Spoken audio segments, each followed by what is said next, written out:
De las tinieblas a la luz, escenario 2, del libro Más que luces y escenarios. En abril del 2015 recibí un mensaje por las redes sociales de un joven llamado Daniel. Mantuvimos una breve conversación antes de que me contara una terrible pero esperanzadora historia, la historia de su vida. En su mensaje comenzó escribiéndome que tiempo atrás él estaba lavándose las manos en el cuarto que rentaba luego de cometer un robo a mano armada. Luego, frente al espejo del baño, levantó su revólver y comenzó a limpiarlo meticulosamente. El mango, el cañón, el cargador, cada pieza de su herramienta de trabajo debía brillar. Mientras lo hacía, se detuvo un momento a oír a lo lejos la música que su arrendadora estaba escuchando. Sonaba muy fuerte una canción que decía: no fue en vano fijarte en mí, ni salvarme de mi mal vivir. No fue en vano obrar día tras día por mí, ni salvarme ni redimirme. Por un breve momento, un destello de la revelación divina atravesó la oscuridad de su mente, y por medio de las palabras de ese canto, el Señor pudo tocar su corazón. El joven nació en San Cristóbal de Venezuela y tuvo una infancia compleja. Sus padres se separaron cuando era pequeño y se fueron a vivir en Colombia. Atrás, en el camino, tuvieron que dejar su tierra, su familia y amigos, y más que a cualquier persona en el mundo, Daniel tuvo que dejar su amada abuela. Ella le enseñó el camino de Dios y le condujo por los pasillos de la iglesia adventista. En su nuevo peregrinaje por tierras extrañas, fue paulatinamente experimentando la soledad. Entre líos familiares, el acoso escolar y la débil acogida de sus hermanos de iglesia, toda la frustración estalló en una crisis adolescente cuando un joven pandillero de su escuela, en un rito de iniciación, tuvo que escoger a alguien al azar para darle una paliza. Y bueno, la mala suerte cayó sobre Daniel. Casi lo mataron a golpes ese día. No había motivo alguno para esa clase de violencia bestial. Daniel duró recostado varios días en cama para recuperarse de sus heridas, pero eso no era lo peor que tuvo que afrontar esos días, pues aún mientras en su rostro lucía los grandes moretones, aún cuidando sus heridas, recibió la noticia de que su amada abuela falleció. Todo lo malo que pudiese haber sucedido se juntó en ese momento, y Daniel, buscando un culpable por su terrible suerte, decidió que el responsable de todo era Dios. ¿Por qué un Dios que todo lo ve permitió que lo golpearan de esa manera gratuita? ¿Por qué no le permitió ver a su abuela una vez más? Renunció a la fe que heredó de su abuela, se rebeló, le dio la espalda a Dios y a su iglesia, y sus manos dejaron de luchar para hacer el bien. Respirando amargas amenazas, entonces comenzó a caminar en una oscura etapa de su vida. Daniel consiguió unirse a una pandilla local y apenas tuvo oportunidad se vengó de su agresor con la ayuda de un arma de fuego. Ese fue el primer paso que avanzó pronto en su camino descendente a un mundo delictivo. 71 miembros tenía su pandilla. Matonajes, sicariato, robos y drogas se volvieron su pan cotidiano. Se volvió un aficionado a las motos de pista, a derrochar adrenalina, corriendo a grandes velocidades entre las torcidas callejuelas de Cali. Le tomó el gusto a la vida fácil, a los vicios y a las libertinas aventuras amorosas. Ya no tenía Dios en este mundo, ya no necesitaba más de Él. La vida en ese ambiente es violenta. No se puede caminar tranquilamente sin estar mirando hacia atrás. Hay que seguirle el paso a la muerte sin que ésta te alcance entre persecuciones, enfrentamientos escapando de los rivales y las sirenas de policía, viviendo del temor constantemente de ser descubierto.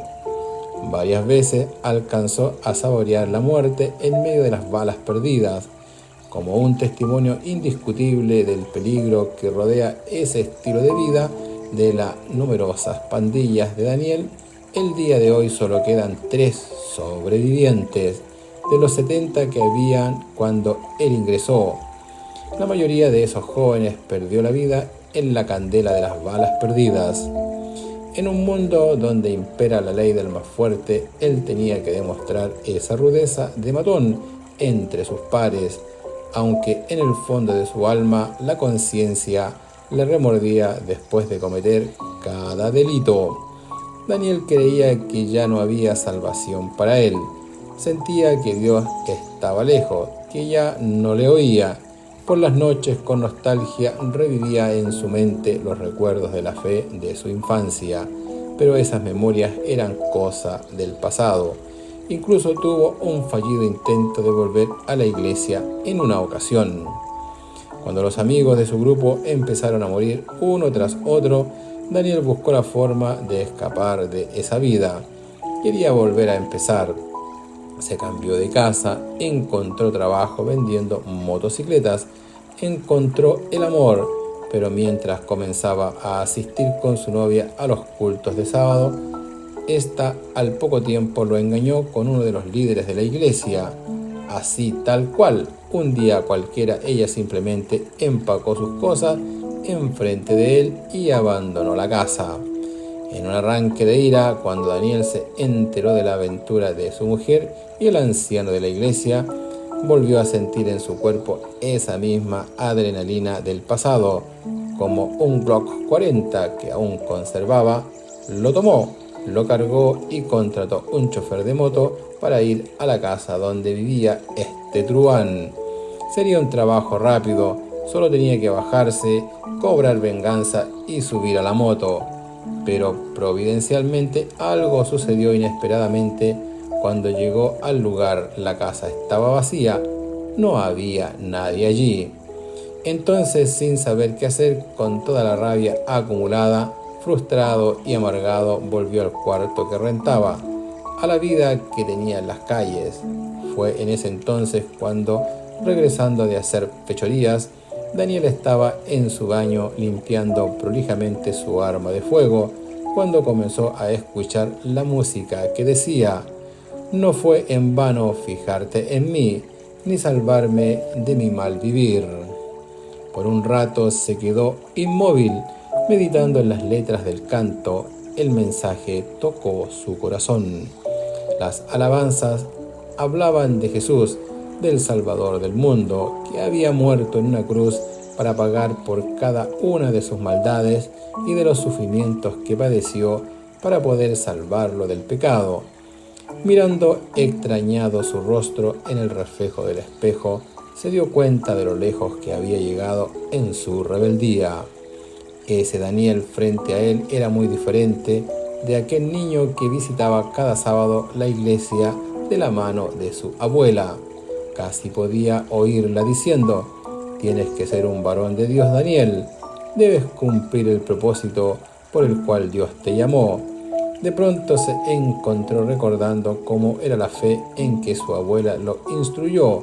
Claramente lo recordaba todo: el olor del agua, panela calentita cada viernes para recibir el sábado con los hermanos de iglesia, los alegres cantos y las esperanzas frustradas. De alguna forma, esa música le ayudó a recordarlo todo. Renació la esperanza de salvación en su corazón. Aún había tiempo, aún podía recomenzar. Como su madre nunca abandonó la iglesia, Daniel fue a visitarla para pedir ayuda espiritual. Y estando en su casa, volvió a escuchar una alabanza en el televisor del mismo personaje que cantaba «No fue en vano», y otra vez la letra le tocó. Esta vez la alabanza situaba a Jesús en el Calvario gritando «Elí, Elí, lama sabactani», y entregando su vida por el pecador. En su corazón Daniel se identificaba con el Cristo crucificado. Él murió por los pecadores, Él murió por mí. Daniel estaba tan lleno de emociones ese día. Sentía frustración por la mala vida que escogió, pero ahora tenía nuevas esperanzas de salvación. Estaba arrepentido por sus malas decisiones y a la vez agradecido con el perdón ofrecido por un Dios benevolente. No pudo contener más todas las sensaciones confusas de su alma y rompió a llorar a mares encerrado en el cuarto de baño. Allí derramó su corazón pidiendo perdón a Dios por haber tomado tan malas decisiones, habiendo conocido el camino del bien, y allí mismo fue perdonado. Las tormentosas luchas entre sus pensamientos finalmente amainaron en el puerto pacífico de la paz.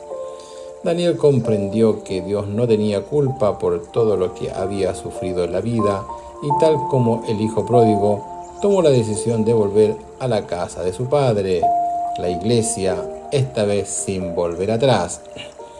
El día de su bautismo, Daniel cantó en plena certidumbre de fe las letras de ese himno que le ayudó a reflexionar en el momento oportuno. No fue en vano, alabó victorioso, no fue en vano, y ciertamente no lo fue, porque así como está escrito en la palabra de Dios, hay más gozo en el cielo por un pecador que se arrepiente que por 99 justos que no necesitan de arrepentimiento. Lucas 15, 67. La música tiene un poder fabuloso para comunicar mensajes de fe.